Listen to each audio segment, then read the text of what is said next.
Welcome to Stool Talk. Today we have Mrs. Raya Decoste, and we'll be here to discuss her new memoir. Can you hear me now? How you doing today? I'm doing well. How about you, sir? Good, good, good. How you feeling? The I'm memoir is good. here. It's out. It's available. Yes, it's on Amazon. Thank you for having me. Yeah, yeah. Appreciate that. On Yes. Amazon. Make sure y'all go check it out. Can you hear me now? Miss Raya Decoste memoir. Okay, so let's take it back a little bit to the beginning. Can you tell us about your upbringing? Wow. I grew up in Haiti. I was born and raised in Haiti, and I came to the United States when I was 15 years old. Okay. Moved to New York, lived with my dad and his family, and then I had a 9-year-old sister that I helped raise, Okay. and we've had our challenges up and down. And then when I turned 21, I was about 23, I moved to Washington, D.C. Okay. And that's when my life started. Yes. Yeah, away from home. Yes. How was the adjustment with you coming to the States, interacting, and even with growing up? It was tough. It was It was tough. very challenging, especially coming into a country where, don't speak English. Everybody speaking English, going to school, Yeah. trying to understand. But I kind of got lucky. My teacher spoke French. Oh. So at the time, my French was still okay. So we communicate like that, Okay. and that's how I made my way. And then the kids who were more advanced, they helped me with the language and make my way through. Yeah, that's a blessing. Yes. My coworker, he's from Haiti as well, and he came over here and he had a similar experience too with somebody in the school systems who wanted to help him because he couldn't speak the language. He was getting frustrated. Um, what age did you say you were when you got saved or when you was introduced to Christ? I actually was 15. It Okay, was the same year, 15 or 16 is when I gave my life to Christ at our family home church. okay. Was your family was they saved? Was they Yes, religious? they were Church of God, very religious. Okay, Um, Cover your head, no makeup, no jewelry, only dresses and long skirts. yeah. Yeah, that's how I grew up. So how was that interacting with your peers? Well, I was always strange. I always stood out because I was always by myself, and I dressed. People used to call me the Black Jew because Oh, I grew up in an Orthodox colony where everybody wear long coats, long yeah. black coats and stuff. And me, I was so skinny. I probably was 80, 90 pounds. Hmm. So I was always cold. So I never Hmm. take my coat off. And being that we were not allowed to wear pants, Yeah. whether it was winter or not. So I kept my coat on all day long. So people used to look at me kind of strange. Yeah. So, how did faith? What did faith mean to you back then, and versus what does faith mean to you now? Well, back then my faith was pretty strong. Um, I was born very gifted. Okay. There were a lot of things that the Holy God would be talking to me. So I was able to hear from God at a very early age. Okay. And even though I didn't understand a lot of things, but the thing that I understood, um, I would just follow them. So when I gave my life to Christ at 15, that's because I felt like before the neighborhood that I grew up in, we had Seventh Day Adventists, we had different religions, and I saw how their behavior. Where I grew up Catholic Yeah. with the lady who adopted me, and I'm like, nah, there's no way I'm gonna go to their religion. See, they're doing all this stuff. Yeah. So then I had gotten sick. I went to one of my aunt church, and they were trying to get me to. I'm like, no, I'm not ready. I'm not gonna do it. But when I came to the country, I decided, okay, I'm gonna do it. Yeah. Yeah. What would you say one of your first experience with God was? Oh wow. Um, I was very young. I'm thinking maybe 10, 11, Hmm. and I woke up one day, and I just felt in my spirit that it wasn't a good day to go to school. And I said I'm not going to school that day, and I skipped. My mom didn't even know I didn't go to school. And sure enough, there was a lot of things going on at the school, and I missed it. There was some fight, something that had happened where I missed it So because that I was did good. not You go. listened and you trusted Yeah, what you heard or what you felt, so you were able to not be involved with that. right. Yeah, and then God speak to me on my left side. Hmm. So if I hit my left foot, it wasn't good. I would turn around. Right. Yeah, So, what does family mean to you? family's everything. Yeah. I love family. And I don't know if it's because I kind of grew up by myself. Uh-huh. So I want everybody to be my family. I'm adopting everybody Yeah, everywhere I me too. go. Me too. You know, I'm like, hey mom, I'm Yeah, calling yeah, people mom, people uncle, dad, because it's very, very important to me. yeah. Yes. So, did you always think about being a writer or writing a book as you were younger, or did you just pick this up when you were older now? Well, when I was younger, I used to love poetry. I used to write Okay. poetry and stuff. But then I had put that to the side. I Once I realized, living with my dad, there were certain things I couldn't do. So Yeah. a lot of things, got, shoved under the rug. But I would say in my late 20s, early 30s, I thought about it, but I just never pursued it. Then one time I was at the airport and I talked to somebody actually, and I said to her, I want to write a book, because I had overheard her talking about a book. Hmm. And she said to me, well, the best way to get your name out there is to blog. Start Oh, blogging, and then you can get your name out there. But I never did that. okay. So, is this your first book? This is my first book. Oh, okay. First one. Yes, first Solid baby. foundation. We're gonna start it off on a good note. Well, Yes. so what inspired you to write this memoir? um, I've always wanted to. I feel like I have a story to tell, and I feel like my way to get my story out was to put it in writing. Okay. Although some people who know me, I've shared some things, but after gone to marriages and divorce and life, Yeah. and I felt like, okay, this time, and then God, I kept getting confirmation everywhere, especially this year. Yeah. I knew this year was going to be the year because of what He had told me, Uh-huh. and I was like, okay. So when I found someone who was able to help me with the book, everything just lined up. Yeah. I mean, it was just amazing. Everything just flew. I said, okay, it is the season. Yeah. And I went in obedience to it. And I said to myself, I want this book to be done before my birthday. Okay. And my birthday is next month. Okay. Happy early birthday. Thank you. What was the getting started with the foundation and writing the notes or figuring out what you're gonna do, what you're gonna call it? Was that an emotional journey? Uh, I'm very strong. I didn't really get emotional till maybe in the middle of it.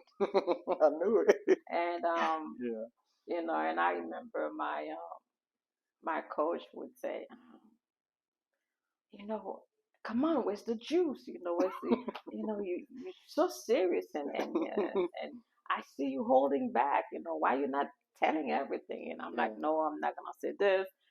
I was like selective with what I was saying. Yeah. I think part of it is I know some people gonna be upset. I already know some people when they read Hmm. the book, they probably may not agree with what I say, especially when it comes to family. But I wanted to keep peace. Yeah. So I said I need to be mindful Hmm. how I put it out. But the next one I might be.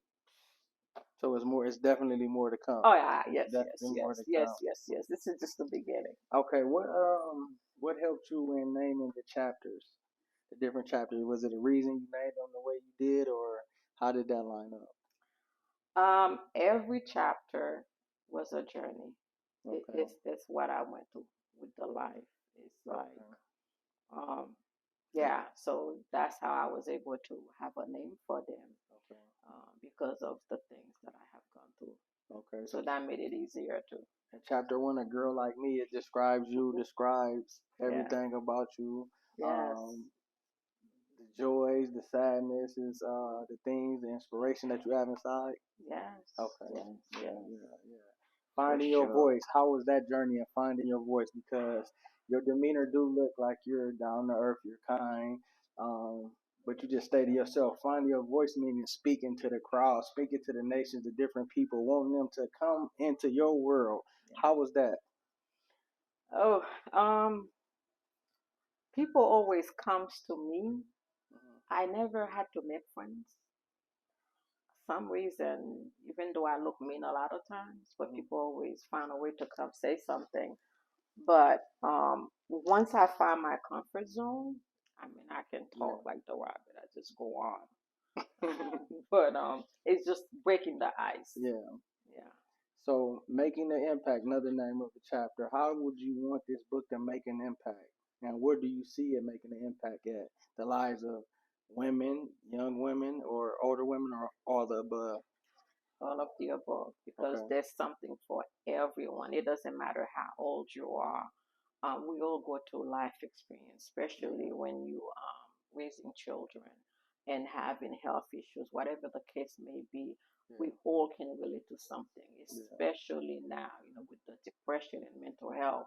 It's everybody is dealing with something. Yeah. So what do you do to keep grounded when you're going through those different things, knowing you can't give up because you got kids or you gotta be able to provide, be able to make up a way? What do you do to keep you grounded and keep your sanity and keep your mental health and wellness together?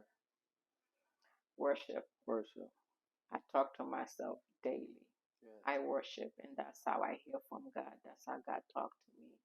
Um, if I'm going through something and I can't figure it out, Yeah.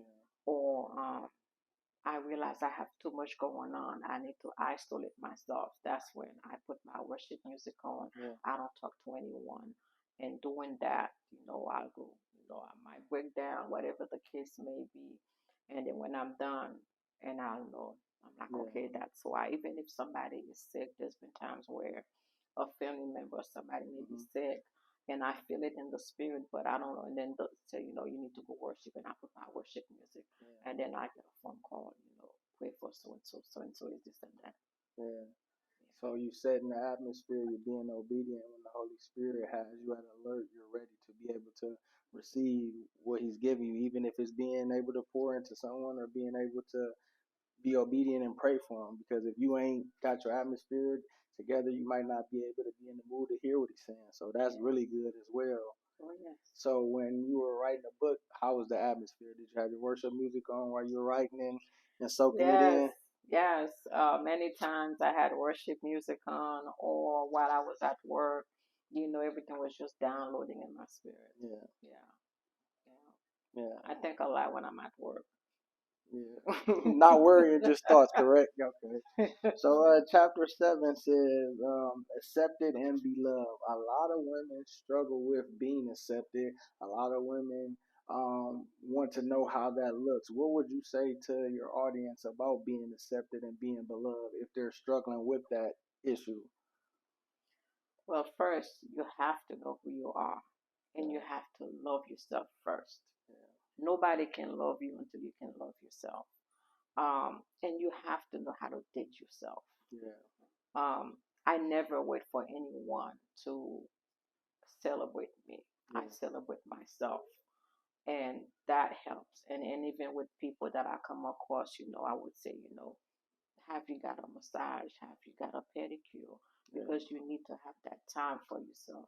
And within that time that you're having, you can think, you can reminisce on the good things, especially when life is stressful and you're dealing with things at home, whether you're married or not.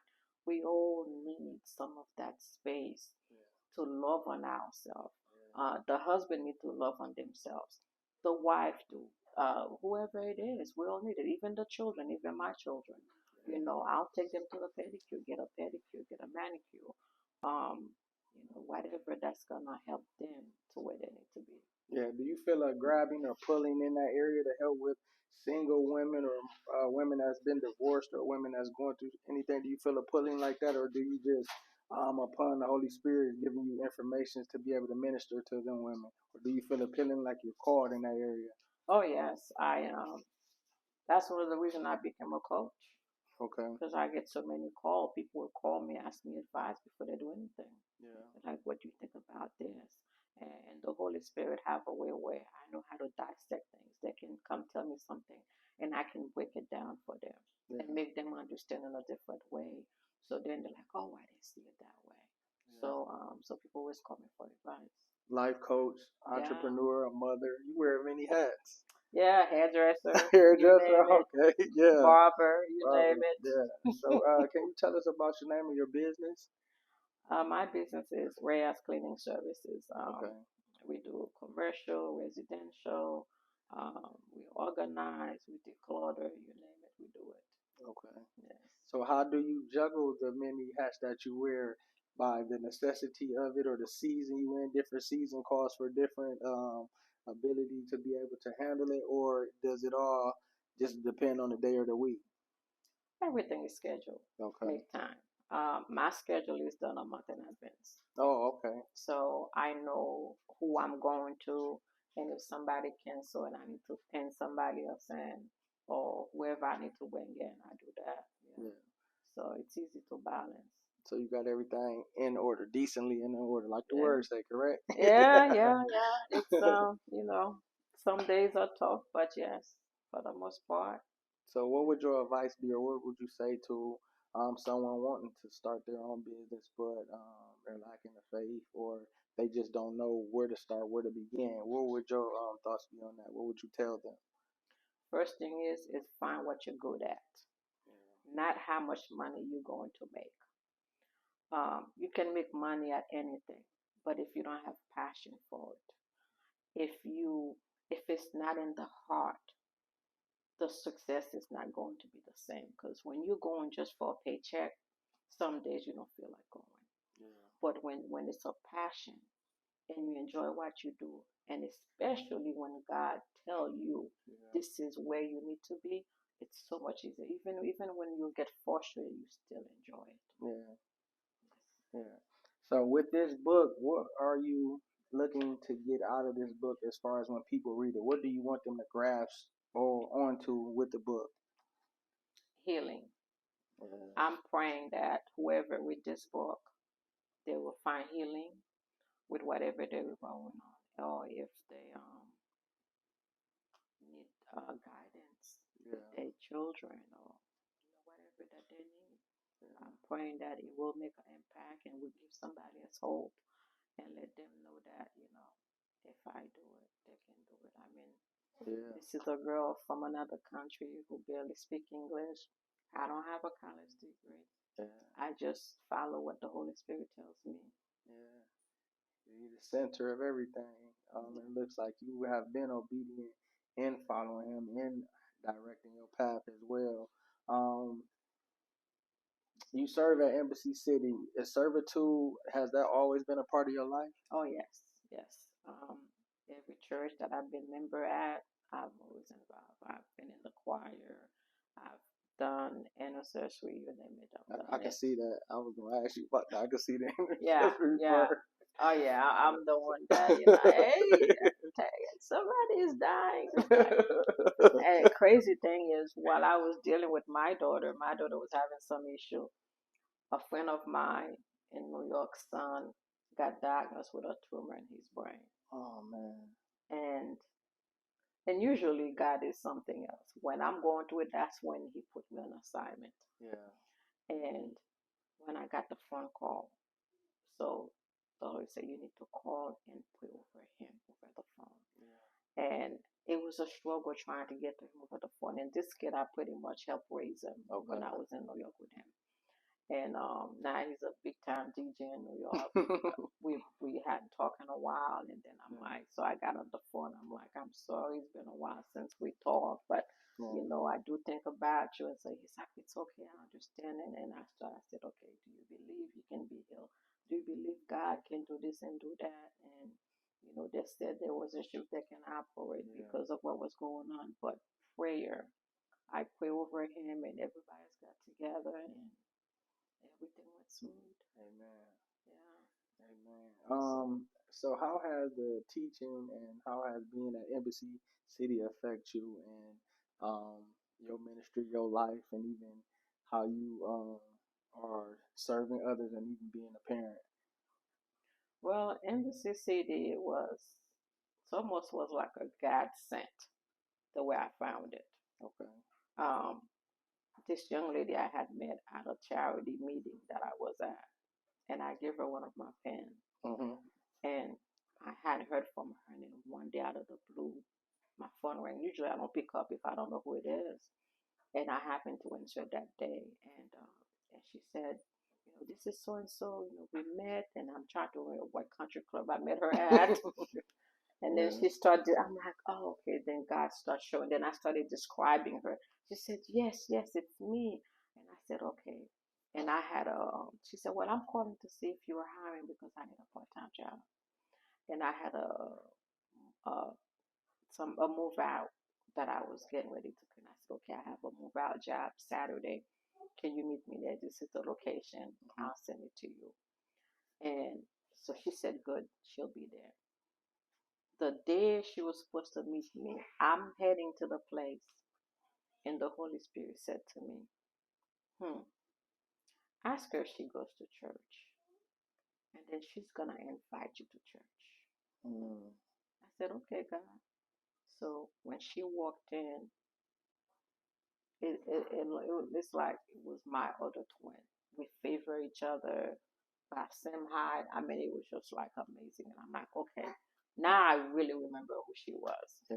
So we started talking, and we were having church in there. Mhm. And then she invited me to Embassy and never left. But once again, being obedient to the Holy Spirit seems like that's the story of your Yeah. life. So I see on here you got a co-author, Miss Riyanah. Yes, Yeah. yes, How was yes. that in working with her, getting started with this? Oh, she was going to her own journey. Okay. And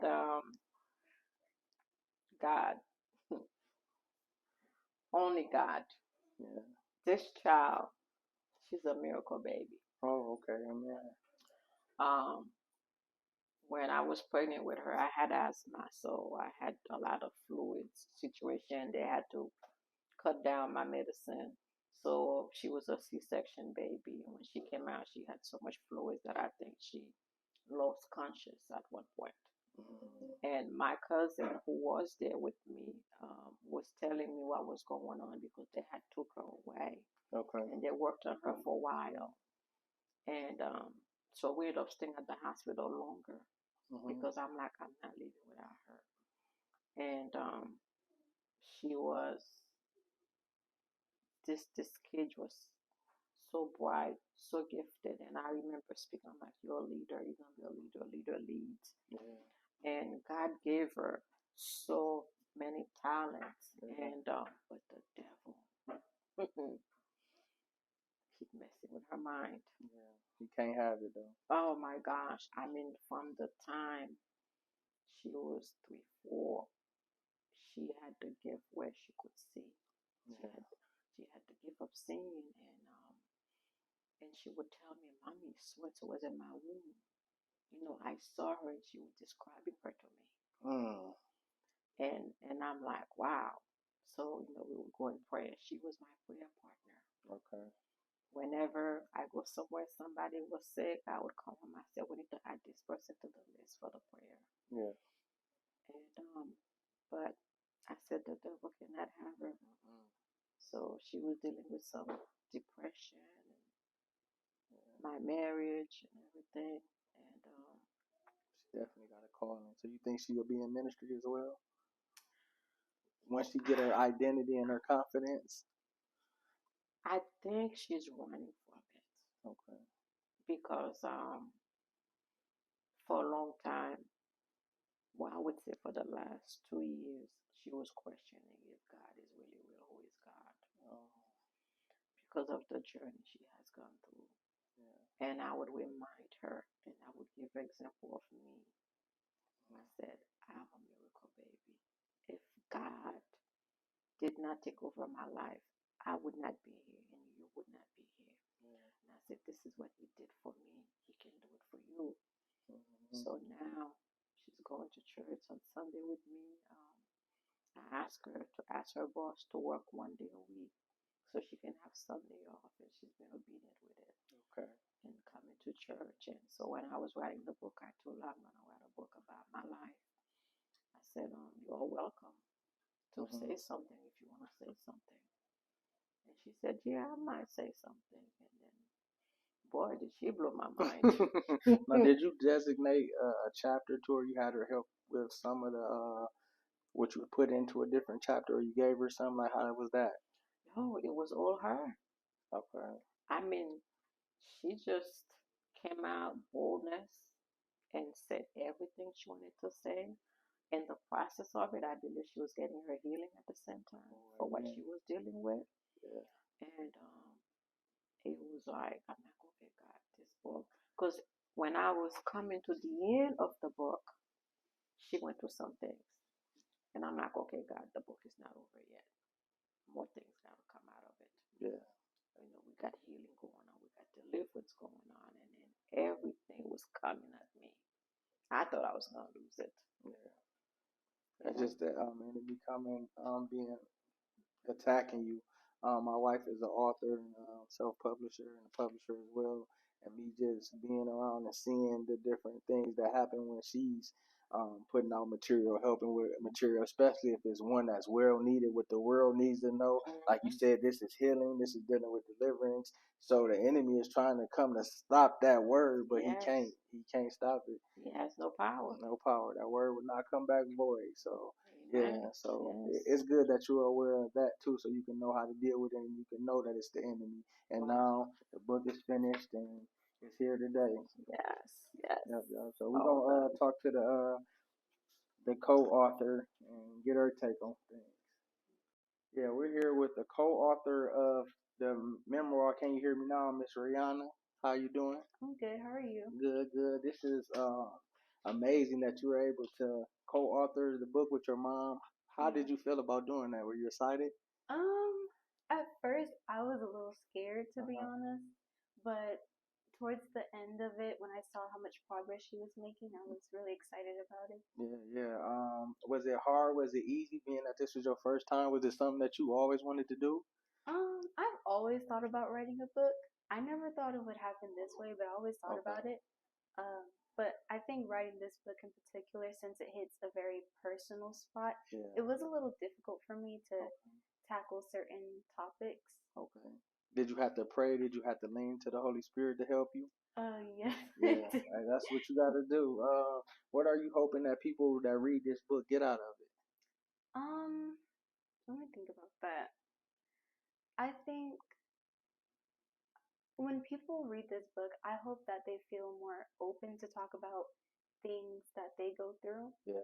And that they'll understand that it's fine to go through challenges and it's okay if you hit a low spot, but it's always good to be strong and try to tackle your obstacles head on. Yeah, that was great because a lot of kids and a lot of youth, and me even being involved with the youth, a lot of them struggle with that. So if they read this and it helps heals them, like your mom said, this book has healing and a deliverance. They will be able to get this from your book now. God is getting the glory, and it's being able to go in their system. Now they're gonna tell somebody, "Hey, it's this memoir I read called Can You Hear Me Now? You need to read it because it'll help." That is amazing that you are able to even know that and understand that at this age. Would you see yourself writing your book by yourself next time, or do you feel like you're gonna co-author again? I can definitely see myself writing a book on my own. Okay. It's always been something I've wanted to do, so I can see it. Yeah. Well, that's good. Author and co-author of the book, Can You Hear Me Now? A Raya Decoste memoir.